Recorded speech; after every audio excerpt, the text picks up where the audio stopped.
Look, fair enough. The only reason I ask you these questions isn't because to debate you or anything, and I don't think you feel that I am or anything. I'm asking No, these I don't. questions because you are able to provide a realistic perspective as somebody who's there and somebody who is talking to the people there. You're not some soy take it all back. Yeah, we want it all back. You know, somebody on the outside who's like, the Ukraine deserves every inch of their land.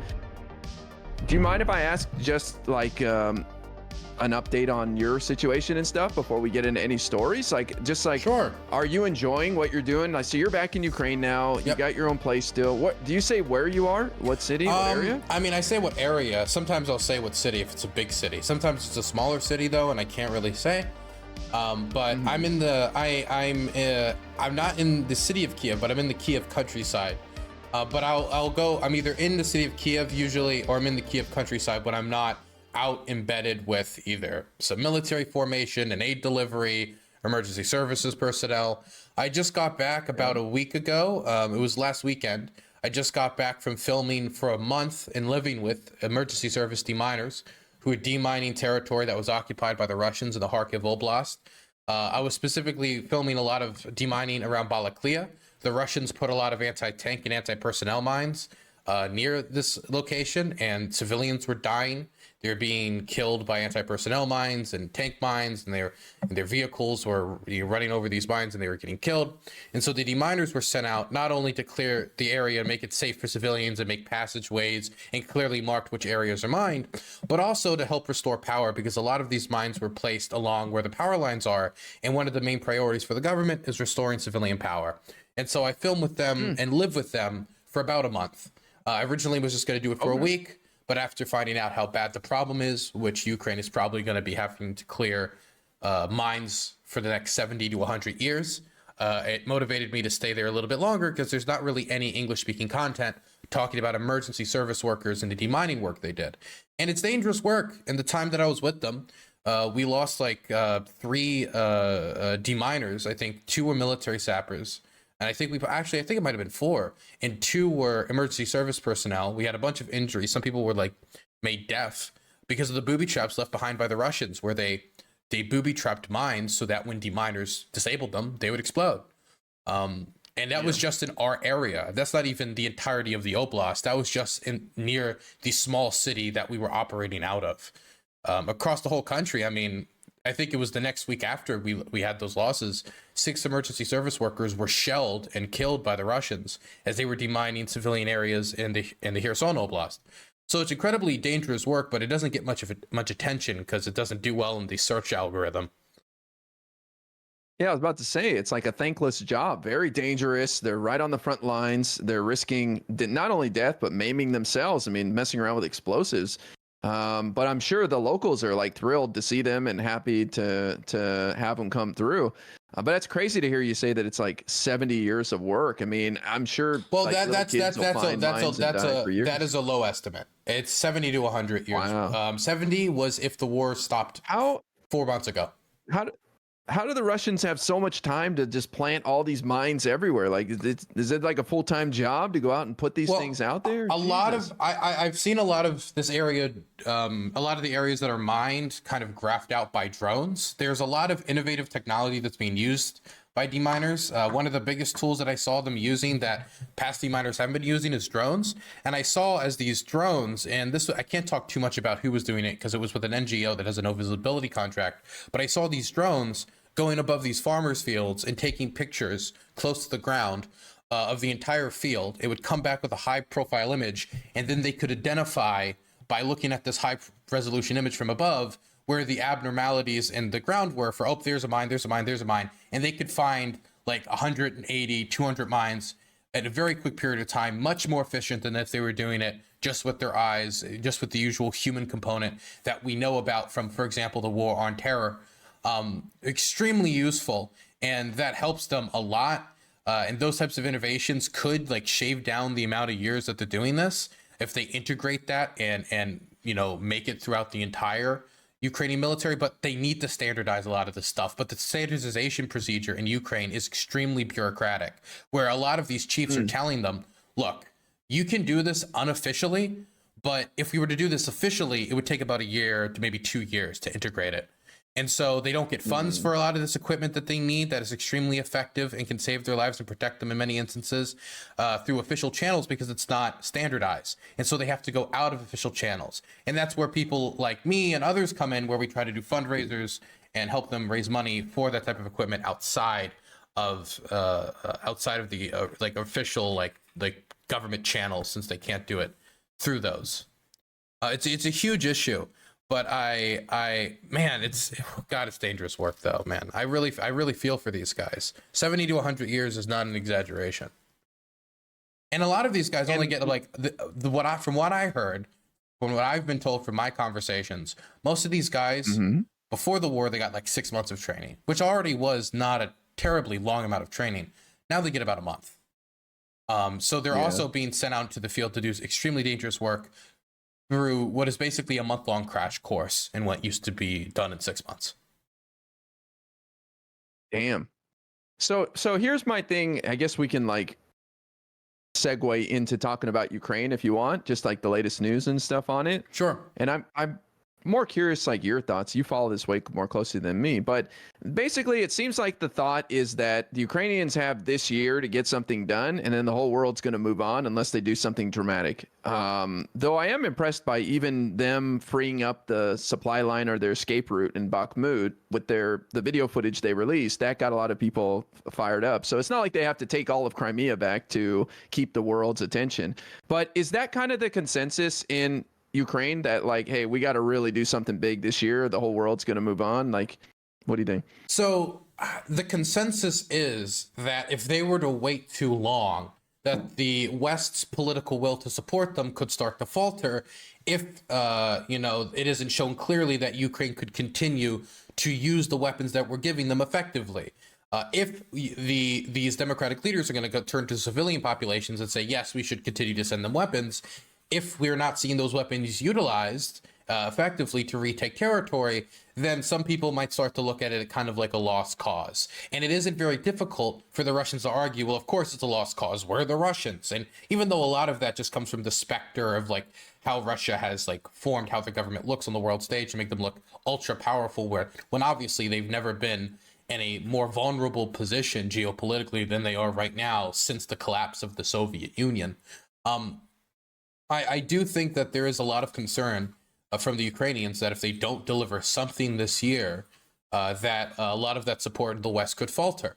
Definitely with elections in the United States right around the corner, and this is going to probably be a hot button political issue, with Trump seeming to signal, in my opinion, that he's willing to abandon Ukraine if need be, to just, get this whole quote unquote like mess over with.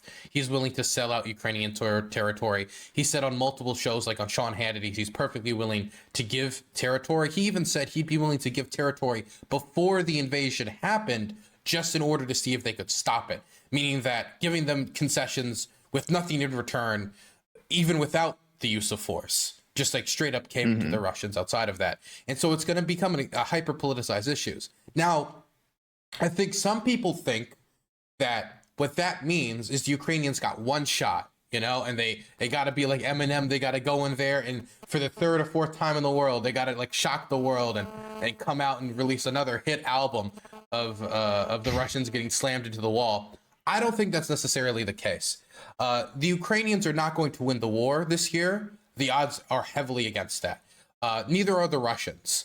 It is true that they could use this coming counteroffensive in order to garner more momentum, liberate more territory, and build more political consensus to support the war, because it's been shown that the more victories the Ukrainian has, the more support for aid for Ukraine in the West spikes.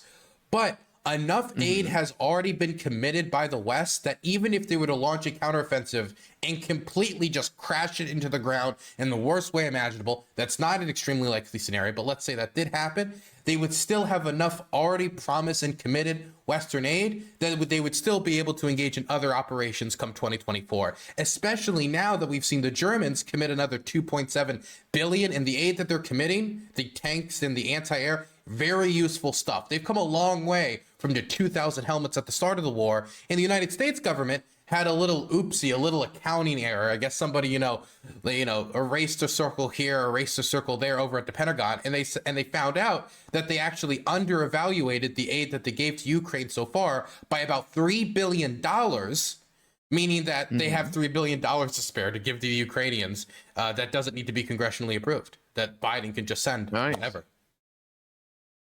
But okay, I understand that. So it sounds like you're saying they have enough equipment, enough stuff already allocated to get them through 2024. But it does seem like Russia. Well, I'm not saying they have enough to get it through 2024. I'm just saying that some people seem to think that they got one shot and it's over. But even if we just count current commitments, which I still don't think is enough, that seems to indicate that the Ukrainians have a lot more fight in them than just one more shot.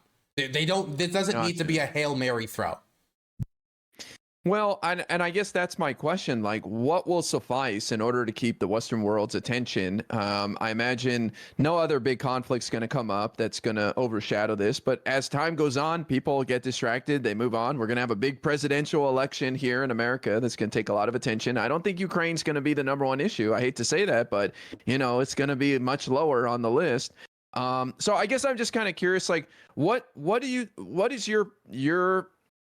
you hearing? Like, what is the vibe when it comes to what Ukraine can actually do with this counteroffensive? Like, I'm not expecting them to take all of Crimea, but like, what do they expect to happen here? So the government is now starting to emphasize that we need to temper our expectations, because there's some people just like in their fervor of wanting the Ukrainians to win who are like, the Russians can collapse at any moment, which even though we see, for example, counteroffensives on the flanks around Bakhmut, we see the Russians cave in quite easily, even with just the local troops committing a localized counteroffensive, liberating, like, I think it was 20 square kilometers of territory that took they did it in like a week, what took the Russians months to capture. That's impressive, right? But that's not enough to basically say, oh, okay, the fight's over. I was interviewing somebody who was fighting in Bakhmut recently, who's been fighting in Bakhmut for months against Wagner, and he tells me that a lot of the images that are pumped out are for the civilians. A lot of the idea of like, oh, victory is inevitable, it's for the civilians. It's to keep the morale up, and the war is very much far from won. What I think we more are looking to expect depends upon where you think the counteroffensive is going to happen and when it's going to happen.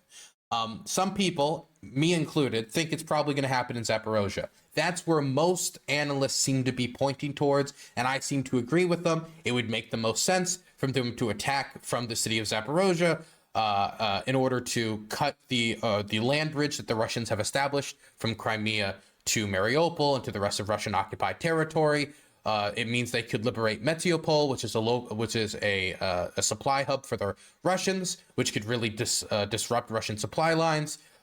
It would mean that they could liberate not only the Zaporozhye Oblast outside of Mariupol, which they would be another step to liberating Mariupol, but also the entirety of the Kherson Oblast would most likely be liberated if they were able to, for example, capture Mariupol, which is going to be a major target for this. And the Russians have been expecting for this outcome. They have been digging trenches. They have been putting up tank traps. They have been making bunkers. They have been getting people to dig in place. And there have been some comments from some Russian military bloggers that the quality of these defensives are really hit or miss. I know Rusich, which is a Russian neo-Nazi militia that the Russians have deployed in that area, which, would be a shocking statement if we didn't already see the obvious hypocrisy in the Russian denazification operation. It would be a shocking statement for most Russians to hear Russian neo-Nazi militia, but that's what Rusich is.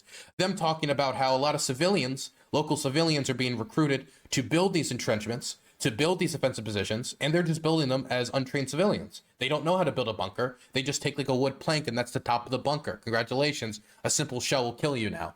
That won't work in defending you. That won't work in protecting you. So exactly how strong the defenses in Zaporozhye are, we won't know until the counteroffensive is underway. We also don't know how well the Ukrainians are necessarily going to be able to utilize Western equipment. Is it going to be like the HIMARS, where they've utilized it very well and they're well trained on it and they know what they're doing? What is the quality of these troops that have been trained in large part, in many instances, by Western countries? What is the quality of these troops? Are they going to be like the other troops in Ukrainian military, or are they going to be to an even higher standard? We won't know until it happens. But the general idea from most analysts seem to be Zaporozhye in the direction of Mariupol, trying to cut the land bridge. Some people have talked about a counteroffensive around Bakhmut. I don't think that's going to happen. Some people have talked about another counteroffensive around the Kharkiv Oblast and the Luhansk. I don't think that's going to happen. Russian propaganda has talked about an offensive into Belarus. That's just bullshit. I generally think it's going to be around Zaporozhye. Some people say crossing the Dnieper River. I think that's extremely risky. I know that they've deployed some recon teams that way, but most analysts think Zaporozhye.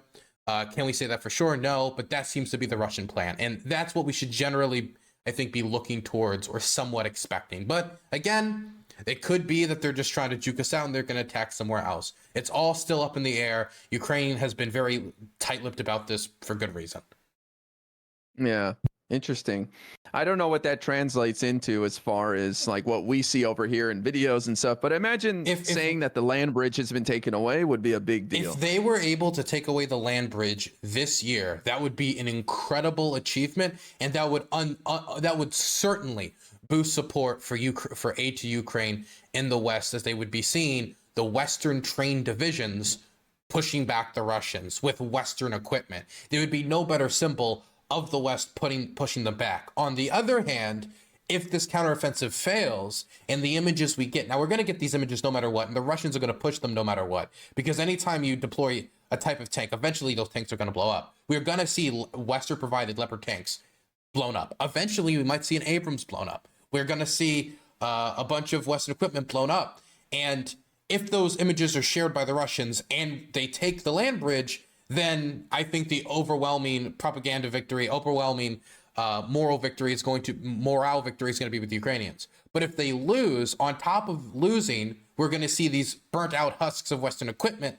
That could make a lot of people start pointing out images saying that's $20 million, that's $50 million, like the Russians recently tried to do with the incident where a Patriot system was damaged. Now, it was quickly repaired afterwards, and now it's back in service. It's fully operational again, and has been saving lives in the Kiev Oblast. Sending the Patriots to Ukraine was a fantastic thing to do from the Biden administration. They should send more Patriots to Ukraine. But the Russians tried to say that they destroyed it. And then I saw people like Max Blumenthal and others going on Twitter saying $1.1 billion wasted. They destroyed two Patriot missile systems, 2 Patriot air defense systems. And those dollar signs on how much aid is being quote unquote wasted could have a very negative effect on how aid for Ukraine is viewed, definitely as Americans are dealing with high inflation. Americans are dealing with other economic issues that are making it difficult for them at the pocketbook, even if it's still obviously an improvement from the late-term chaos of the Trump administration. Yeah, I guess I would argue that the dollar amount may not matter as much. It's just the imagery of American equipment blown up. That's not going to look good, and that's going to piss off America. It just kind of makes us look a little weak. But I would say, too, I think the Patriot system, even though it was damaged, the fact that we shot down the hypersonic missiles, that was a huge boost. We shot down a lot of them, too. Yeah. It wasn't like one or two. Like that, I think, strikes fear in the heart of our adversaries, because everybody's like, oh, we're vulnerable now. We don't have any defense. Well, it turns out we do. And we got to prove it on the battlefield thanks to the Ukrainians. I know that there were some commentators saying that the Patriots before they were sent were garbage. But as somebody in the Kiev Oblast, like everybody that is near them or have seen them like go into some work or have heard about how they performed, it's all positive responses about how many missiles they've shot down and how effective they have been in controlling Ukrainian airspace. So I have nothing but positive things to say about how the Patriot has performed so far in Ukraine. Obviously that might change, but so far it's performed quite well. Has the success of the Patriot system changed the way people live their lives? Because a few missiles still got through and were pretty damaging. So like, does it not change anything? Or they're like, well, we're pretty safe. Well, it's safer. It's safer now than what it was like before. And the more air defense we send over, the more Patriots we send over, the safer it's going to be. Definitely, because of the Russian air campaign last year, the Ukrainians were starting to run low in anti-air defense systems. And the more Western anti-air defense systems we integrate in Ukraine, the better it's going to be, the easier it's going to be for them to control their airspace, the harder it's going to be for the Russians to blow up their ammunition depots, the harder it's going to be for the Russians to blow up apartment blocks and grocery stores and, any civilian centers. And so far it has gotten better. The Russians have countered by trying to use more of the hypersonic missiles, but now they're getting shot down. And I don't know if it's really changing how people are living their lives, but people certainly do feel safer because they are under this umbrella. Fair enough. Yeah, I kind of think the U.S. wants this conflict to go on for years because it's a boondoggle for Russia, and they're going to be caught up, and they're going to have to use resources, and they can't go bother anyone else around the rest of the world, and it makes Putin look bad. He's a pariah. So, what do you think about that? I don't know if we want this conflict to go on for years. I think the American government would probably want it to end in Ukrainian victory as soon as possible. The question, and I think this in large part has to do with how much it's costing the United States and the fact that support for this amongst the West is not necessarily going to hold up if we try to do this for 5 to 6 or 7 to 8 years. Who knows how long it could go. So I do think they want it to end quicker, but I think that you could really smash the Russian military with also a quick Ukrainian victory if, for example, they trapped a lot of Russian soldiers and Russian equipment in Crimea. For example, the Kharkiv counteroffensive was extremely fast-paced. It came out of nowhere, and it largely happened because the Russian lineup there was too thin because they had redeployed so many soldiers south to fight in the Donbass in their offensive operations to try to capture the rest of it. And that counteroffensive happened very quickly. They captured a ton of Russian tanks, and they captured so many Russian tanks that Russia is technically the #1 tank supplier for the Ukrainian military, beating out Poland, which is the second largest tank supplier for the Ukrainian military. So that type of stuff is not only embarrassing for the Russian military, but losing those functional tanks, even if they have a large tank fleet, does wear and tear the military more, as they have to rely on older systems that are more faulty, not as advanced, and more likely to fail because they've had to go through so much wear and tear. So there could be a quick Ukrainian victory that could damage the Russian military very much, while also giving the American weapons a very good image, and meaning they could save more money, just generally. Because they don't, because I think American officials understand that American support will not go forever. Definitely so soon after, for example, the war in Afghanistan and the war in Iraq, which have this image of, the forever war. What does a victory in Ukraine mean, though? Like, what does that look like? As of right now, the American government position and the Ukrainian government position means there are no more Russian soldiers in all of Ukraine. Donetsk, Luhansk, Zaporozhia, Kherson, and Crimea.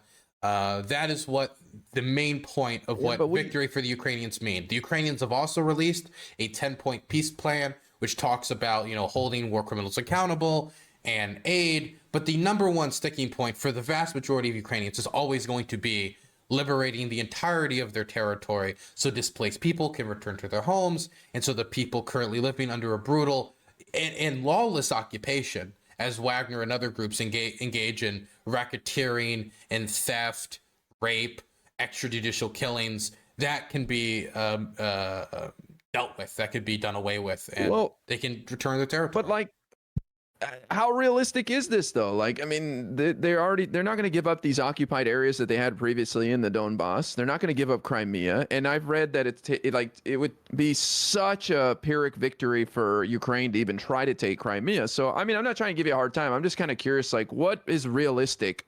What is a realistic victory for Ukraine? Because if that's the bar, then it's never going to end. It's going to go for 20 years. My image of this is painted by Ukrainian upset after Ukrainian upset after Ukrainian upset. Because I've watched this war from 2022 to now very closely day by day, both by being here and by being online. I didn't follow it as closely since 2014. I've been criticized for this. People tell me all the time, where were you in 2014? I was 13, most likely playing Minecraft. I'm very sorry. I'll try to tune in sooner next time. But every single time the Ukrainians have been underestimated, they have exceeded expectations. Originally, it was that the Ukrainians would collapse within 48 hours, within a week. They were being offered, Zelensky was being offered a ride out. We saw like Scott Ritter and many others saying this will be done very quickly. And then it wasn't done quickly. But then it was like, well, okay, well, they might be putting up more of a fight than expected, but they'll still submit in a month or two. Before you knew it, they were pushed back from Kiev. And then they didn't take Kharkiv, which they were expected to take. They didn't take Odessa, which many people expected them to take. They didn't take Mykolaiv, which many people expected them to take.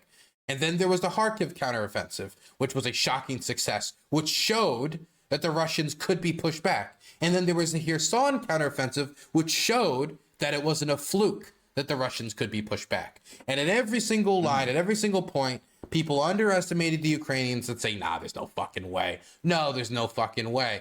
You would think after 10 months of the Russians slamming their head into Bakhmut, the idea that the Ukrainians could even launch a counteroffensive with that much hell and destruction being unleashed upon them seems ridiculous, especially when they're doing it with their localized forces. They're not even redeploying like a ton of reserves or the newly trained units to do this. They're using what they already had to launch these localized counteroffensives, fleeing up kilometers of territory, 20 kilometers, kilometers of territory. So I'm not saying this to say the holy light of Zelensky shall guide us to victory. Our victory is predetermined. I interviewed a Ukrainian priest recently that basically said God has a plan. Our victory will be, etc. Because very religious, very devoted to cause. I know a lot of people like that. But what I am saying is that there have been so many analysts that have underestimated the Ukrainians at every single point that I am not going to be those people again when we talk about our counteroffensive cutting off the Russians from Kherson and Zaporozhye. Because every single point leading up to the liberation of Crimea, they have kept walking closer and closer towards that goal. Originally, it was, taking Crimea back, ridiculous. They still got to save Kiev. Okay, well, they saved Kiev. But taking Crimea back, they haven't even showed that they can push back the Russians. Okay, they did it near Kharkiv. Okay, well, that was a fluke. Well, then they did it again near Kherson. The next step is a counteroffensive in Zaporozhye. And then after that, they're in striking distance of Crimea. That they have a successful counteroffensive. They cut off the Russian land bridge, and the next step is liberation of Crimea. It's within striking distance now. And so again, I'm not saying that it's predetermined or it's destined, but a lot of people are saying that it's a pipe dream, that it's not possible, that the Ukrainians could never achieve this. And every single time that has been said of them so far, they have been proven wrong. And now they're getting closer and closer to achieving that goal. So I'm just saying, don't discount it. The least the Ukrainians deserve is a chance to achieve their own liberation. Sure. No, I would love to see it. I'm just trying to be realistic. The other thing that concerns me is I don't see any way for Ukraine to liberate all that territory without striking behind into Russia, because they're going to keep supply chains and they're going to have fuel depots and all that. And so I'm wondering, like, how much can the world accept and how much can Russia accept being attacked in their own country to try to, by Ukraine? There was a report, and I didn't look at the entirety of the report. I've just been very busy. But there was a report about Zelensky's private conversations of how to navigate this war. And the picture that's painted in this report, and I think it's a good picture, by the way, is very different than the outward picture that Zelensky shows to the international community. And not in a bad way. It's in a way you would expect, considering that Ukrainians, for good reason, view this as a war of survival, a war for the future of their nation, if whether they will survive or not survive. And he talks about invading Russia proper, taking territory, and then using it to negotiate back Crimea and other locations. He's talking about blowing up pipelines in Hungary to stop Russian oil supply. He's talking about very aggressive tactics in order to liberate his country. And look, if you were in his position, the Ukrainian people would expect that of you.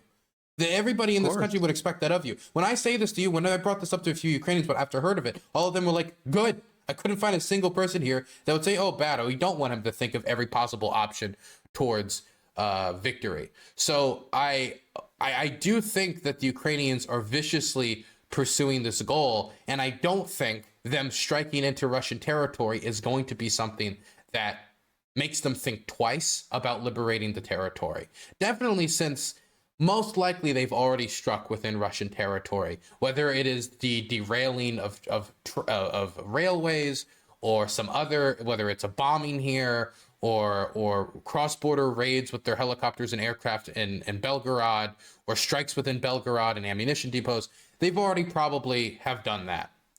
So I don't think that would necessarily, if it meant that they could liberate Crimea, that would stop them from doing it. I got you.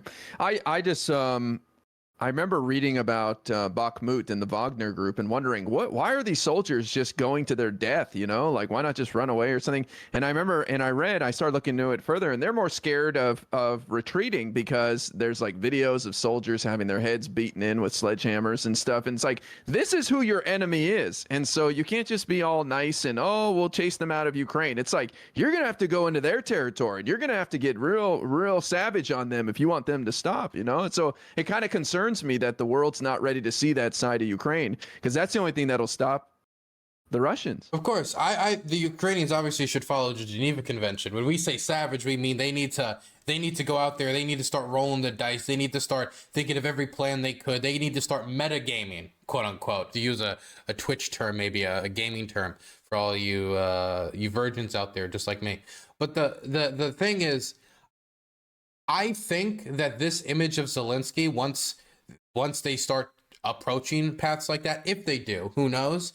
I don't think it's going to undermine support for Ukraine really that much, if at all. The Daria Dugina assassination, which the American government seems to believe was done by the Ukrainian government, did not undermine American support for Ukraine. And I don't think these strikes behind Ukrainian in Russian territory is going to undermine support for Ukraine. So I do think if it came down to it, they're going to pull the trigger. And I think, honestly, I won't be angry at them when they do it. So I think there was another question in there that I vaguely want to respond to. What was your point again? I'm very forgetful. I think for the Ukrainians to win, they're going to have to beat on their neighbor a little bit and commit some crimes and stuff. I hate to say it, but like they're going to have to like really send a message in order to get Russia to back the hell off and make the civilians' lives inconvenient, shall we say. I don't think they need to commit crimes in order to win. I think, honestly, that the way the Russians have defined the war, anytime Ukraine fights back, they try to paint it like a crime. And some people fall for it. Like when Hassan said that the strike on the Kerch Bridge, which is a legitimate military target, he said that it wasn't legitimate, that it wasn't a legitimate military target, even though any military historian would define it as a legitimate military target. I think the Ukrainians can abide by the Geneva Convention and the laws of war if they're smart in how they operate. They didn't need to commit war crimes to conduct the Kharkiv counteroffensive. They didn't need to commit war crimes to conduct the Kherson counteroffensive or the counteroffensive in Kiev that were all very successful. I think that they might have to involve bold strategies that might anger some of the international community, and they'll call escalation. Now, everybody's going to call the drone that blows up near the Kremlin, that maybe fringes a flag a little bit, damages a flag, hurts nobody, kills nobody.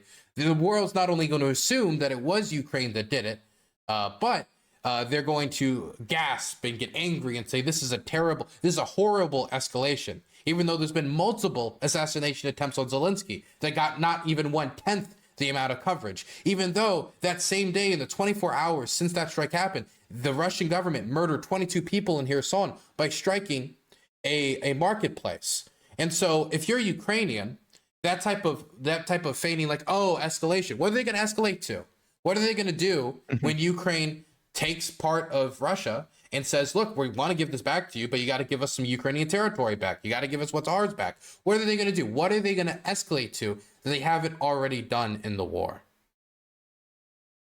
Yeah, fair enough. All I'm saying is that this enemy, Russia, it's not some sort of clean war. These are monsters, these Russians, and what they're doing, and it's kind of hard to do it in a clean way, like with white gloves on. You know, that's all I'm saying. Of course, I mean, I definitely understand that. And I remember what I wanted to say. That means civilians being harmed in Russia in order to like get them to stop. Like, I don't know what else could stop Russia. Like, honestly, I don't see what could stop Russia. Like, they have nothing to lose, and they have 20 years. They could just go forever. Like, it doesn't matter if they lose their whole military. They have 140 million people. They just keep drafting people, and there's nothing that anyone can do. I don't think they need to harm civilians in Russia, but I do think that the idea of occupying Russian territory and negotiating, trying to give that back to the Russians in exchange for something like that, that's something that you can justify morally and say that I understand why the Ukrainians would do it. I don't think the Russians would have Russian civilians die, the Russian government, and be like, wow, now that our civilians are dying, now we care. now we have to stop the war. Like, I don't think that's going to be the line for them.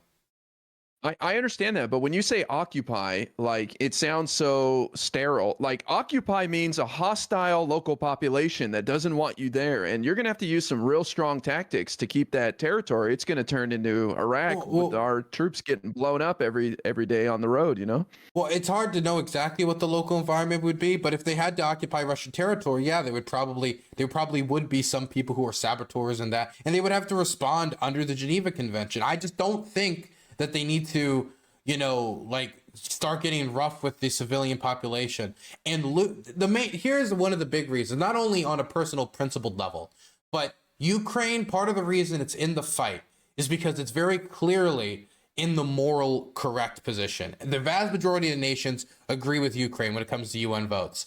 If the more and more videos surface or more evidence is brought forward that Ukraine is getting off of that moral road and they're engaged in extrajudicial killings, torture, the more of that is shown to the public, the more the public's going to be like, I don't want to give my bullets to this. I don't want to give our guns to this. We're giving guns to these guys who are executing, murdering, butchering, doing these types of activities. And then in the long run, that could actually be more detrimental to Ukraine as a country. And that's why I'm not only an advocate out of my own personal principled reasons, but I think that committing war crimes in the name of Ukraine could actually undermine Ukraine's security. Yeah, no, it makes sense. Again, I'm not advocating for war crimes to be committed by Ukraine. I'm just saying, once Zelensky to bomb the Donetsk children. Yeah, let's gun down some civilians and send a real message. No, I'm just saying, like, I just don't see any other way for Ukraine to kick out every single Russian soldier and take back all their territory besides committing war crimes. I mean, that's basically my answer. I mean, I think I don't. What war crime? Okay, here would be my question then. What war crime, especially, would specifically give the Ukrainians an advantage that would then enable them to push out the Russians, which before they were not enabled to do? I mean, you'd have to like use weapons on the civilian population that in Russia, like to be like, the fight's here now, buddy. Look what you might want to come back here and help this area instead of trying to expand into mine. Like you literally cannot expand your offensive because you need to go be on defense now in your country. I've seen how the civilian population in Ukraine reacted to Bucha and to other massacres. I feel like if anything, that could just redouble the public support in Russia for the war and make it even more difficult for any Russian government to announce a withdrawal from Ukraine. Well, and that's what I'm saying, like, it's not realistic, and I'm not even saying it would happen or anything. I'm just saying, like, I don't see the only other scenario I could see is if NATO allowed Ukraine to join and they were promised their protection, and that would kick, Russia would have to be gone. Well, but I don't know, man. I think we got to see these counteroffensives play out near Mariupol. Yeah. We'll see how it performs, and I think that could guide a path for the Ukrainians towards victory.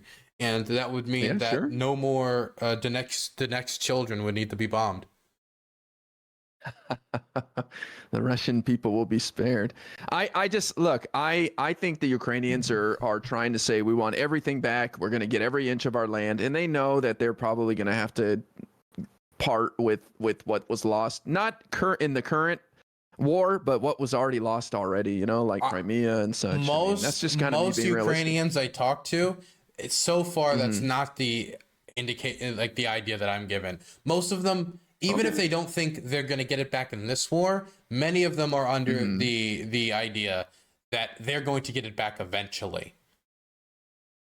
This could be for any number of reasons. It could be because it's their home, that they used to live in Crimea. Therefore, it's impossible for them to accept a world where Crimea is not part of Ukraine. It might be for religious reasons. I know some of them who are Muslim and they're Muslim Tatars, and they believe that they need to bring back Crimea to the fold. I know many who believe that it is. I know some religious people who believe it's the destiny for Crimea to be retaken. There's a lot of reasons why people will not accept it. Most of them being they don't want to abandon the people who are currently under occupied Crimea and those who have been displaced from Crimea to permanent Russian occupation. So but whether or not the majority of Ukrainians will accept that, sometimes reality has other priorities than what would be morally correct. And I do understand that, but I still would say we got to wait and check out this counteroffensive. We still got to wait and see what the Ukrainians got packing. And once we see that result, I think maybe we'll have a better idea of how this war is going to flesh out. Yeah, no, fair enough. I'm totally with you 100%. When do you think like the counteroffensive gets into full swing? Oh, I mean, when I was in Zaporozhye, I was being told that, it's any day now. But then I was down there and it was rainy and I wasn't seeing any movement. And I didn't think it was going to be happening anytime soon, like in the immediate future soon. And it's been like well over a month, almost 2 months, I think, since I was filming. And ever since then, it's just been counteroffensives any day now, any day now, any day now. But now we see Zelensky saying they might need more time. That could be a psyop where he's like, haha, I need more time. And then like pocket sand, and then he just jumps Putin. Who knows? So I really can't say, and I won't predict. But it really is an any day now situation now. It could happen tomorrow. It could happen next month. But it's hard for me to imagine that that they're not going to launch a counteroffensive this year. Not that they necessarily need to, but for in large part the political reasons and the fact that they would like to build that momentum, I think they're going to. Well, I think they have to do something here soon because the U.S. is going to be debating our government funding. Fiscal year starts October 1st, and Ukraine funding is going to be a part of those discussions as well.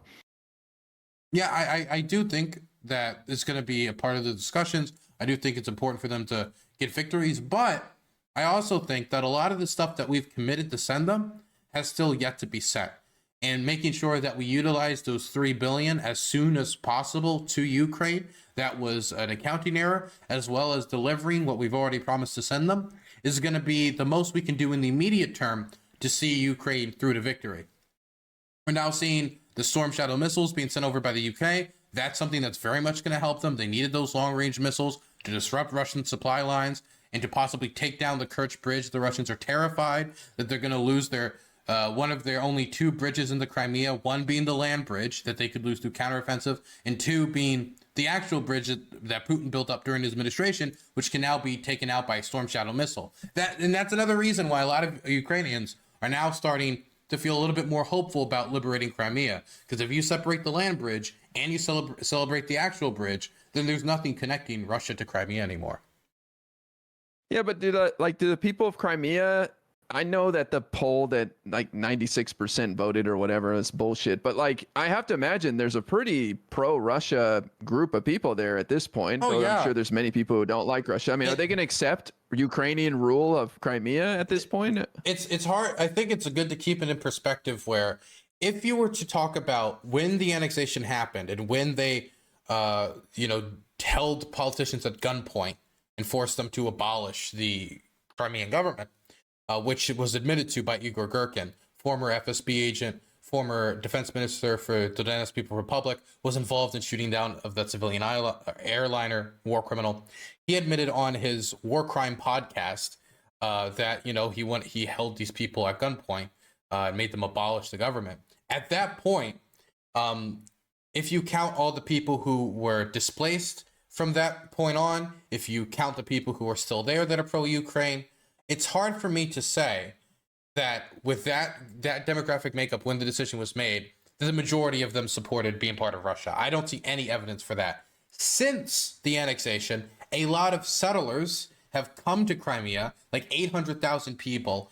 Purposely, the Russian government wanted this so that they can get their hands on it permanently and be like, look, the civilian population supports us. I don't know if I think it's okay. In fact, I would say it's not okay for a government to take land, then get as many settlers on it as quickly as possible, while displacing hundreds of thousands of people who are of the alternative position and going out there and murdering and dumping into rivers like Tatar activists who take the opposition position. So it's impossible for us to really know what the feelings are like in Crimea, and it becomes more difficult for the Russian position if you include displaced people in the conversation. So when it comes to the people who are there and have jumped over from Russia, obviously they are going to not have they're not going to be happy if the Ukrainians take it back, but they also decided to move to territory that's internationally recognized as Ukrainian shortly after a military conquest. If we decided, but what if it's If we Well, what if decide, it's like an insurrection though, and it becomes like a huge problem for Ukraine? I mean, that was the justification Russia used to send troops into the Donbass before. I don't know how it would become a big issue for Ukraine, because at this point, the Russians are scraping together whatever they can get. Like, what if it gets to the point where they're cut off from Russia? I mean, I think I don't know exactly what they could do to actually force the Ukrainian military out if they were to actually take over Crimea. It would probably be reduced to like car bombings. Yeah, exactly. That's what I'm saying. Like, I would love to see Crimea reunited with Ukraine, of course. But my concern is, like you said, if there's a million of these Russians that are living there now who are just going to be like red ants that you stepped on their anthill and just become a pain in the ass for Ukraine, I wonder if it's like even worth taking back at this point. Sadly, it's been many years since it was annexed, and it's like it's kind of lost, you know. I do think that there's a good reason to take it back. I still think that there's a good reason, not only because the people who have been displaced deserve to go back to their homes, but also because the condition that the Crimean people are living under now is really bad. It's really bad that if you criticize the government, you can like just go to a prison and maybe be disappeared and dumped in a river for advocating for your own autonomy. I do think that's bad. I mean, look at, for example, the only other alternative, if you talk about, for example, in Ukraine, is people like Gonzalo Lira, somebody actively advocating for their country to be bombed, covering up war crimes, gets a warning from the SBU before then being arrested like a year and a half later. That's very different than, hey, I think the Tartars should, have some political independence. Oh, now you're dead in a river, right? So I also think that when we talk about the conditions that the people living in Crimea have to deal with under Russian occupation, that's also a moral imperative for them to take it back. It's very hard for you to convince Ukraine we should abandon the hundreds of thousands of Ukrainians in Crimea that are still living under occupation, as well as abandon those who have been displaced by occupation to either A, being a displaced person forever, or B, being under a authoritarian regime which denies their own identity. That's not even to talk about the Tatar community. I feel you. I just feel like it would be like California forcefully taking back Texas and being like, you rednecks are now going to live under our libtard rule. We got to remember, it's though, like these guys are going to be mad as hell. We're talking about 9 years, right? If we were talking about like, I don't know, maybe like Israel, Palestine, and we're talking about like certain settlements that are like 95% Jewish, like 95% Israeli, 99% Israeli, like communities that have been there for like 60, 70 years. I think it would be a lot harder for me to have the position I have, even though I still believe that the West Bank settlements are illegal and need to be dealt with by the UN. Like, they need to go in there and say these settlements should be removed. You need to stop demolishing Palestinian homes. This has been going on for 9 years, not 60, 70, 80, 90, right? So these are people who still have connections in their home countries that if they wanted to leave, they very much could leave. And I'm sure that many of them will be given the opportunity to stay if they accept Ukrainian law, the Ukrainian constitution, and living under Ukraine. And honestly, considering that the Russians went into Crimea and forced them all to forced everybody to be Russian. You have to be Russian, or you're displaced, or we'll murder you if you disagree with it. I don't think Ukraine coming back and saying you have to be Ukrainian is anything that we can like scoff at and be like, oh, it's not worth it. For them, it's worth the lives of hundreds of thousands of people. As in, it's worth helping the hundreds of thousands of people who have ties to Crimea. Not to mention, one last thing. I'm sorry to harp on this, but also Crimea could also be always used as a base of operations to terrorize Ukraine, as it has in this war, either by trying to stop them from shipping their grain overseas, which is very integral to their economy, or being used as a base of operations to launch air attacks that murder civilians. So there's also a national security reason for Ukraine to want to take back Crimea. Look, fair enough. The only reason I ask you these questions isn't because to debate you or anything, and I don't think you feel that I am or anything. I'm asking these questions because you are able to provide a realistic perspective as somebody who's there and somebody who is talking to the people there. You're not some soy take it all back. Yeah, we want it all back. Somebody on the outside who's like, the Ukraine deserves every inch of their land. You are a realist. You're there. You know what the people are saying. You know what's possible. So that's the only reason why I'm asking you this stuff. Yeah, I mean, I also understand that if the counteroffensive comes and it doesn't succeed. And they launch another counteroffensive and it doesn't succeed. And then the line gets stagnant and, you know, the deal has to be cracked. I am not of a position where they need to fight like a near death, like until the complete destruction of their state struggle for specifically Crimea to be liberated. If the Ukrainian people get to a point where they're like, look, we have bled too much, it's not worth it anymore. Ultimately, that's a decision that you leave up to them. And I do believe that nations and people have to be realistic about how the borders evolve over time, even if it's immorally how the borders evolve over time. But I guess my main point is, let's not tap out the Ukrainians or count them out before they've gotten a good shot at it. Because there's also will always be a chance for the Russians, if we don't have an agreement made at the end of the day that's good for the Ukrainians, for them just to launch the war again. And it's part of the reason why I want to close the chapter, this chapter in history so much with Ukrainian victory, is because we don't want to do the situation where, okay, the line's stagnant, guess we negotiate a ceasefire for the time being. 5 years later, Russians lick their wounds. International community doesn't care as much. They invade again. Now Ukraine has less means to defend themselves if the West isn't vigilant. So that's why I believe so much in making sure they have a chance to, you know, close this chapter of colonial history. Well, I hate to say this, and this might make you upset and some people in your community, but if I'm thinking strategically, I want this war to go on for 10 years so Russia is caught up in it and can't be a thorn in the rest of the world's side, because Putin's not going anywhere. The criminal racket that runs that country is not going anywhere. The idea of like some revolution and overthrowing Putin or something is so ridiculous. So, you know, this has got Russia all mixed up, that we destroyed half their military. They are pariah. They are a joke as far as selling their military equipment around the world. This has been huge for the United States and the Western world. And if it were to go away tomorrow, I think it would be a bit of a loss for America, because Putin could go back to doing whatever the hell he was doing before. Is that crazy to say? I think it's very like a cutthroat, like Henry Kissinger, kind of position. And Henry Kissinger actually has changed his position. Originally, he was like, I'm America first. Okay, I'm America first. I remember Kissinger was originally like, you know, this democracy shit, it's kind of gay. You know, just make a deal with the Russians. But after seeing the Ukrainians perform so well, he's kind of changed his position to, you know, actually, maybe we should win this.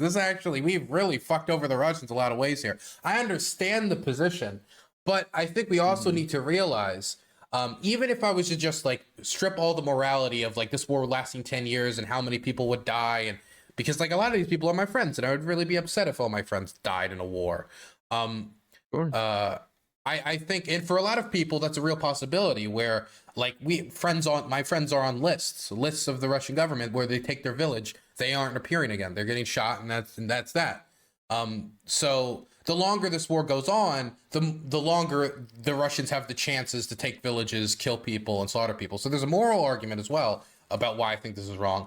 But also a stronger Ukraine, once after this war is over and it's an American ally, it's a Western ally, is better for us. And we've seen how the Syrian civil war has destroyed Syria, it has destroyed its economy, it has made it so it's basically a narco state, propping itself up through drug sales. And we would not like to see that in Ukraine.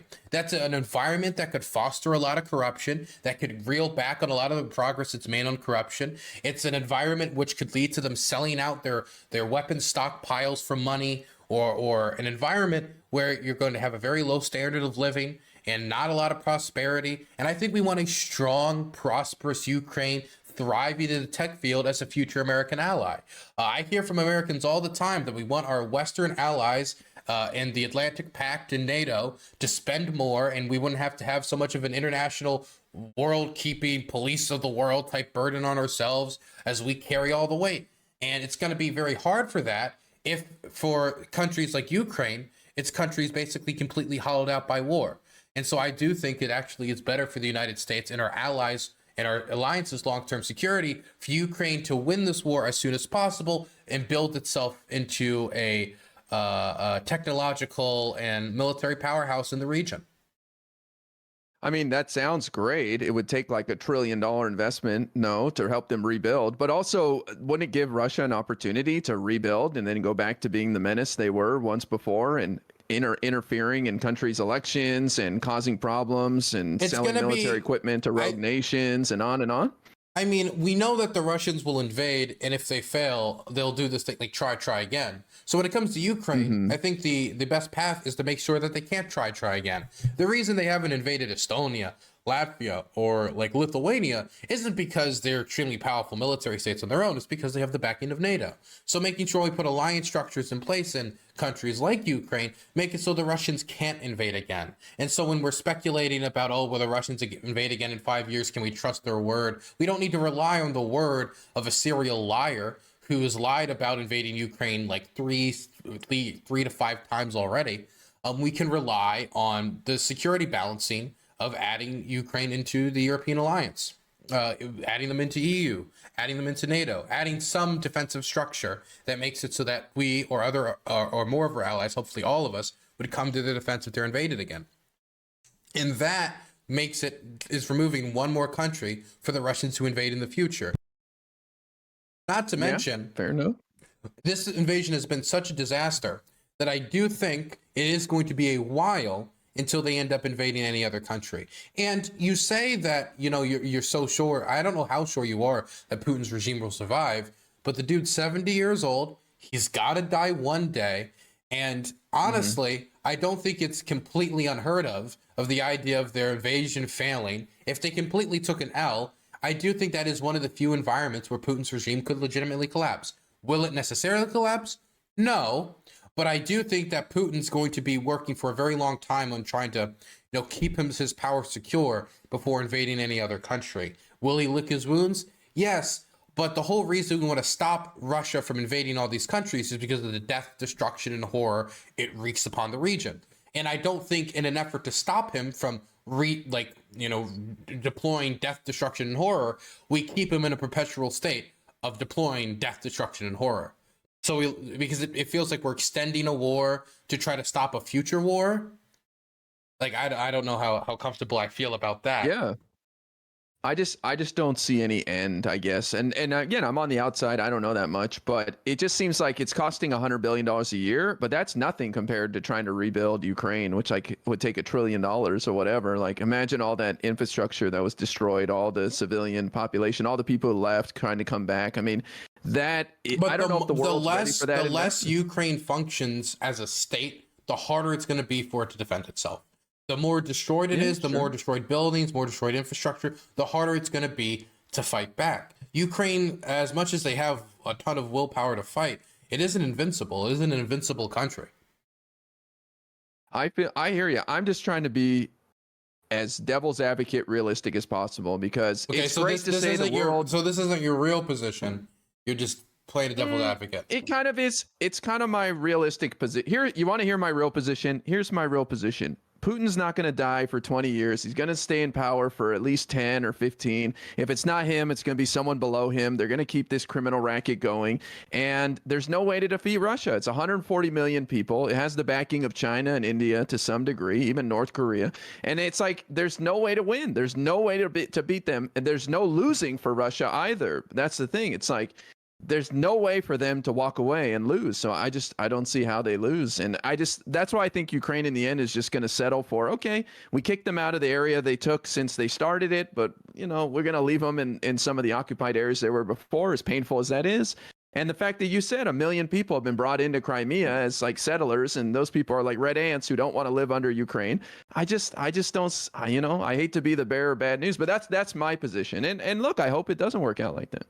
I mean, I think the less influence they have in Ukraine, the more their military is hollowed out, and the more devastating this loss, the harder it's going to be for Russia to remobilize in the future, commit itself to another struggle. Because we can't even compare this to the first Chechen war, which is the only comparable example of them invading a country, failing, and then maybe trying again in the future. This has been much more devastating. That doesn't necessarily mean they won't, but I do think that we are pushing them back from another country that they're trying to occupy, taking a country off the list, shortening the list of countries that they can invade in the future, undoing basically the entirety or in a large part of the Soviet stockpiles, which are just not going to be available for next time. They're going to have to build new tanks for next time. They're going to have to expend a lot of their production capacity to build these new tanks for next time. And so I think it makes sense to win this victory, make it so if they want to do this again next time, it's going to be in another country where they're going to run into the same problems. Then boom, we have another country off that list. And the only other option is we go in and we just do regime change. We just try to remove Putin from power, period. It won't work. So then that's why I think we need to win this war. But we need. But I just don't know. I don't know if there's any winning. That's the thing. I don't know how we win. I hear your argument. What you said. You're like, yeah, we devastate them so much that they have to give up and go back. But I agree with you at your point that like this has been devastating for Russia. Holy cow, it has been. But as soon as the war starts, they just start rebuilding. And I know that they're not going to be like think twice next time of invading a country. But I mean, it doesn't change anything in the leadership, and they're like, well, they're going to sell it as a win to their people too. That's the other thing is like the propaganda arm in Russia is insane. Like 40% of that population is supportive of the regime, like with no problem, because they just watch cable news all day and they're just brainwormed, I mean, I understand what you're saying. This doesn't deal with the problem of Russia, but it makes the problem like the problem of like what led to Russia necessarily invading Ukraine. But it makes it so the conditions, if they were wanting to invade Ukraine again, would be much more difficult in the future, and they are weakening the central authority in the state. They're weakening the military power and making it so probably the base that supported Putin going into this war is not going to be as hardy or as encouraging when going into another war in the future. Definitely if it starts to go off the rails again. There's only so many failed invasions a dictator can do before they either they exhaust their capacity to invade countries, or their regime collapses in on itself. Yeah, I mean, I hope so. I hear you, and look, all these things could happen the way you're describing them as well. I don't mean to discount them at all. This is kind of where I'm at, like my position. But that's why I'm talking to you, because I want to hear your on the ground perspective on this, and you've definitely given me more optimism, even though I'm not expressing that right now. You've given me more to think about. I just think I'm kind of like a little bit like Hassan in the sense that I think America likes having wars because it keeps our enemies on defense, and it kind of keeps them occupied doing stuff. And it's the more energy Russia is expending in Ukraine, the less they're doing around the world. That's kind of how I see it. That's true, but here's another example also.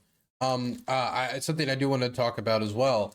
That the worse they're doing in Ukraine and the more resources they got to divert to Ukraine, you're right, they are going to have more security crises elsewhere. But that could mean that if they take a big L in Ukraine, they get pushed out of Ukraine, that other elements around the world that oppose the Russians, say in Syria, other locations, might take the opportunity to strike, as we saw what was happening possibly in Armenia when we saw the Azerbaijanis shelling the Armenian border, like within Armenia proper, blocking roadways into Nagorno-Karabakh. And I'm not endorsing that. I'm just saying that the worse this goes for the Russians in Ukraine, they're also more likely that there's going to be movement in the other areas where the Russians hold a lot of influence and are backing people, because their geopolitical opponents in the region are going to take advantage.